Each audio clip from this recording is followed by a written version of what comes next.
Oke, jadi di depan kalian ini sudah ada cairan. Di sini Madam gunakan air ya sebagai pelarut. Nah, kemudian di dalamnya ini tuh ada baby monkey. Ini hanya untuk mewakili partikel air ya. Jadi bukan apa-apa. Nah, sekarang kan Madam sudah sampaikan ya bahwa menguap ini bisa terjadi pada suhu berapapun dan hanya terjadi di permukaan zat cair saja. Nah, jadi baby monkey ini atau partikel air ini akan menguapkan menjadi gas. Nah, karena kan awalnya tadi kita tutup ya wadahnya ya.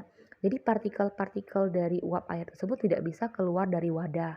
Pun kalau kita buka pun nggak akan seluruh bagian dari uap air itu bisa dengan mudahnya keluar dari wadah karena dia tekanan dari luar itu masih jauh lebih besar gitu. Nah, jadi kan ini kan seluruh permukaan nih yang menguap. Tentu partikel uap airnya banyak dong, nggak cuma satu partikel kan yang jadi uap, tapi banyak.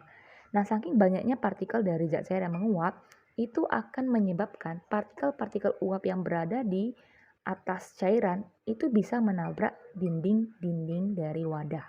Nah, tabrakan dari partikel gas tersebut itu menimbulkan suatu tekanan yang disebut dengan tekanan uap. Jadi, tekanan uap itu apa?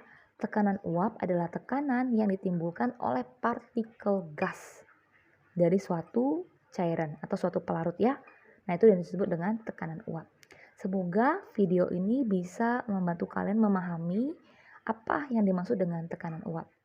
Nah, kemudian saat banyaknya partikel yang menjadi gas terlalu banyak sampai memenuhi seluruh space yang ada dalam kontainer tersebut, maka akan menyebabkan juga sebagian uap-uap air yang sudah ada di atas cairan itu akan kembali berubah menjadi zat cairnya.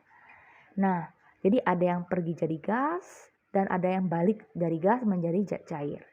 Nah, kalau laju partikel air yang berubah menjadi uap air dan partikel uap air yang berubah menjadi cair sama cepat, sama lajunya, maka kondisi demikian disebut sudah mencapai yang namanya kesetimbangan dinamis atau dynamic equilibrium.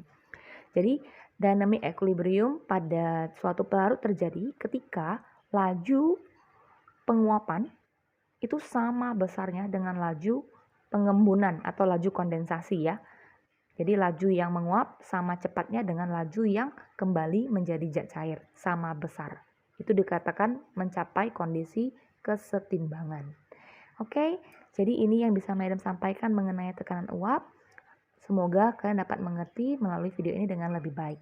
Terima kasih atas perhatiannya, sampai jumpa di video-video yang lain. Bye-bye.